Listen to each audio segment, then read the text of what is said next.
Assalamualaikum warahmatullahi wabarakatuh. Good morning my students. How are you today?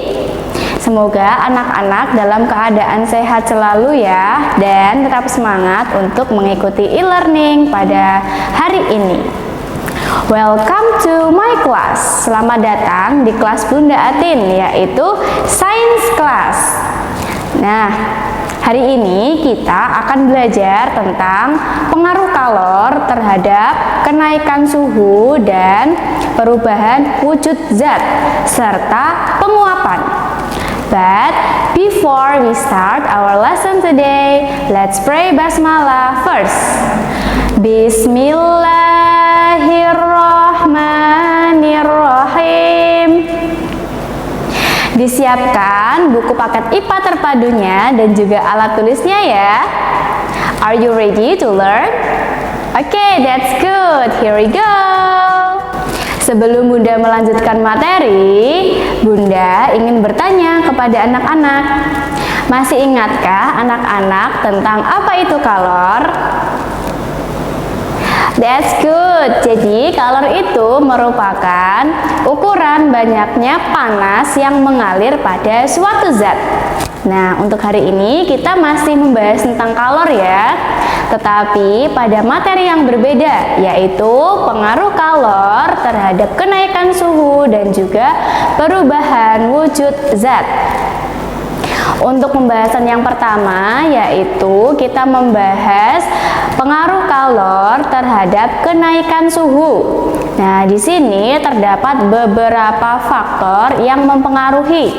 Yang pertama adalah massa dan yang kedua adalah kalor jenis. Untuk menaikkan suhu pada jumlah zat yang berbeda, maka jumlah kalor yang diperlukan juga berbeda. Dapat dikatakan bahwa semakin banyak massa suatu benda, maka semakin banyak pula kalor yang dibutuhkan untuk menaikkan suhunya. Faktor yang kedua adalah berkaitan dengan kalor jenis. Nah, di sini untuk jenis zat yang berbeda dengan massa yang sama, maka jumlah kalor yang diperlukan untuk menaikkan suhu suatu benda itu jumlahnya juga berbeda. Dapat dikatakan bahwa kalor yang digunakan dalam menaikkan suhu itu bergantung pada kalor jenis suatu benda.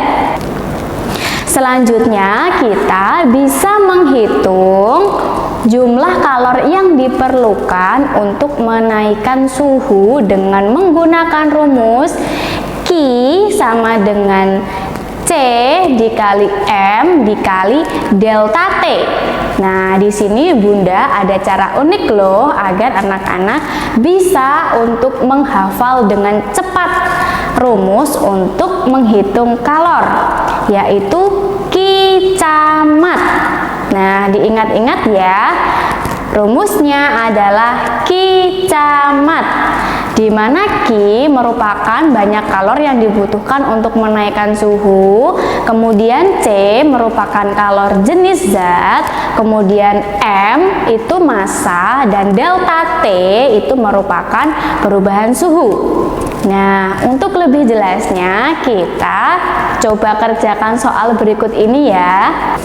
Minyak tanah bermassa 500 gram dipanaskan hingga suhunya naik 10 derajat Celcius.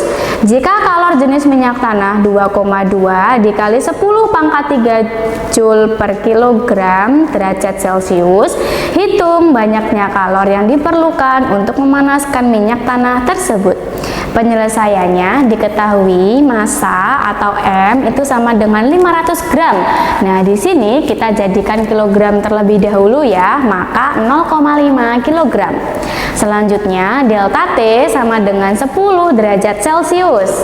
Kemudian C atau merupakan kalor jenisnya yaitu 2,2 dikali 10 pangkat 3 Joule per kilogram derajat Celcius.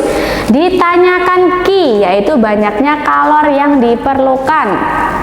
Maka jawab Q sama dengan C kali M kali delta T. sama dengan C-nya adalah 2,2 dikali 10 pangkat 3 Joule per kilogram derajat Celcius dikali dengan masanya yaitu 0,5 derajat Celcius dikali delta T-nya yaitu 10 derajat Celcius. Maka dihasilkan 1,1 dikali 10 pangkat 4 Joule atau 11.000 Joule. Nah, sampai sini saja sudah benar, sudah boleh, atau mau dilanjutkan lagi menjadi kalori, maka harus dikali dengan 0,24 kalori, maka hasilnya adalah 2640 kalori. Pembahasan yang berikutnya adalah kalor dapat mempengaruhi perubahan wujud zat. Nah, berkaitan dengan perubahan wujud zat, di sini ada perubahan wujud zat yang memerlukan kalor dan ada perubahan wujud zat yang melepaskan kalor. Nah, apa saja ya? Adakah yang tahu? Oke, benar sekali. Jadi, perubahan wujud zat yang memerlukan kalor, contohnya adalah menguap, mencair, dan juga menyublim. Nah, yang pertama adalah menguap. Menguap itu merupakan perubahan wujud zat dari cair menuju gas. Contohnya adalah ketika kita memanaskan air. Nah, di atas air yang mendidih itu akan timbul uapnya. Nah, di sini terlihat bahwa pada proses pemanasan air itu memerlukan kalor. Yang kedua adalah mencair. Mencair itu merupakan perubahan wujud zat dari padat menjadi cair. Contohnya adalah ketika kita meletakkan es batu di tempat terbuka. Nah, lama-kelamaan es batu itu akan mencair karena udara di sekitar itu mengandung kalor. Yang ketiga adalah menyublim. Nah, menyublim ini merupakan perubahan wujud zat dari padat menjadi gas. Contohnya adalah ketika kita meletakkan kapur barus di dalam almari. Nah, semakin lama kapur barus itu diletakkan di dalam almari, maka dia akan menguap dan habis. Nah, makanya di dalam almari itu mengandung kalor sehingga menyebabkan kapur barus yang bentuknya semula padat menjadi habis, menguap menjadi gas. Sedangkan proses perubahan wujud zat yang tidak memerlukan kalor atau melepaskan kalor itu contohnya adalah membeku dan mengembun. Nah, untuk membeku ini yaitu perubahan wujud zat dari cair menjadi padat. Contohnya ketika kita akan membuat es batu ya. Nah, di situ terlihat bahwa tidak ada kalor yang dibutuhkan. Yang dibutuhkan apa? Yang dibutuhkan adalah suhu dingin agar air yang semula bentuknya cair bisa menjadi padat ya, bisa berubah menjadi es. Kemudian yang kedua adalah mengembun. Nah, mengembun ini adalah proses perubahan wujud zat dari gas menjadi cair. Nah, anak-anak pasti pernah ya melihat embun. Embun bisa kita jumpai di atas daun pada pagi hari. Nah, daun akan terlihat basah, akan banyak titik-titik air.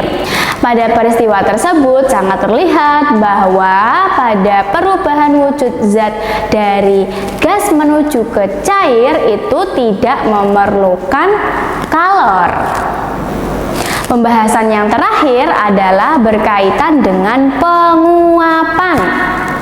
Nah, apa ayo penguapan? Tadi Bunda sudah menjelaskan ya. Oke, benar sekali. Jadi penguapan itu merupakan proses perubahan wujud zat dari cair menuju gas. Nah, anak-anak perlu diketahui bahwa proses penguapan itu bisa dipercepat. Caranya yang pertama adalah dengan memanaskan zat cair. Kemudian dapat memperluas permukaan zat cair. Dan yang ketiga adalah memberikan udara kering pada zat cair.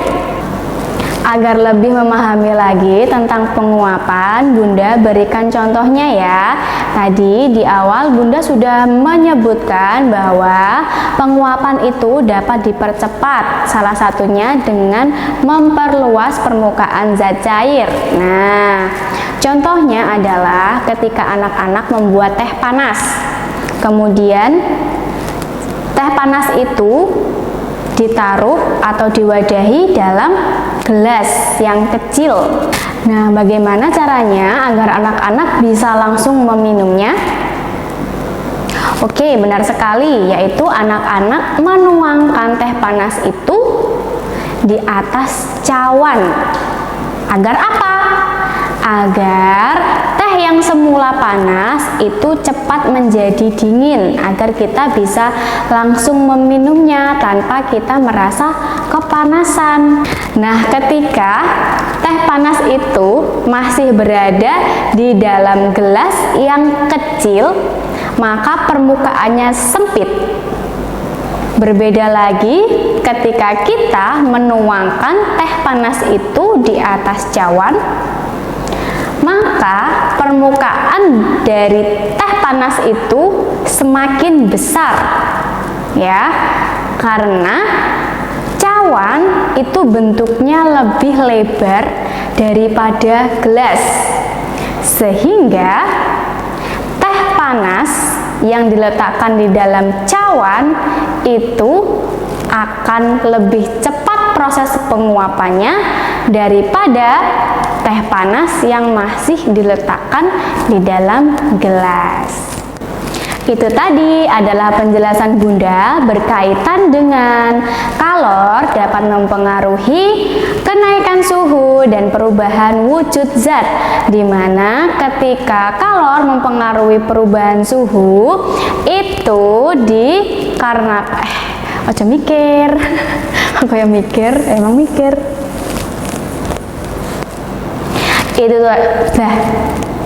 itu tadi adalah penjelasan Bunda berkaitan dengan kalor dapat mempengaruhi kenaikan suhu dan perubahan wujud zat serta penguapan.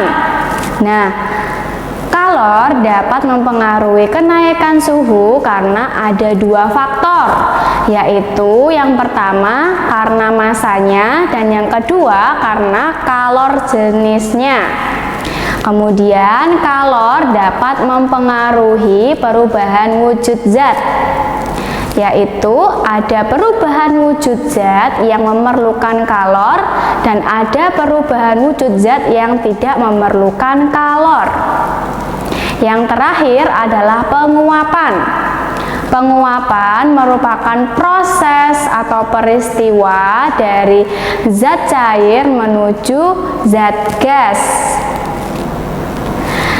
Dari penguapan itu dapat dipercepat dengan cara memanaskan zat cair, kemudian memperluas permukaan zat cair dan mengaliri udara kering pada permukaan zat cair. Bunda harapkan anak-anak semuanya bisa paham dengan apa yang Bunda jelaskan, dan anak-anak sangat diperbolehkan untuk mencari referensi lain agar pengetahuannya semakin banyak dan semakin bertambah. Jangan lupa Bunda juga ada tantangan yang harus anak-anak selesaikan. Terima kasih atas perhatiannya. Before we close our lesson today, let's pray hamdalah together. Alhamdulillahirabbil alamin. Bunda akhiri, wassalamualaikum warahmatullahi wabarakatuh. See you, bye bye.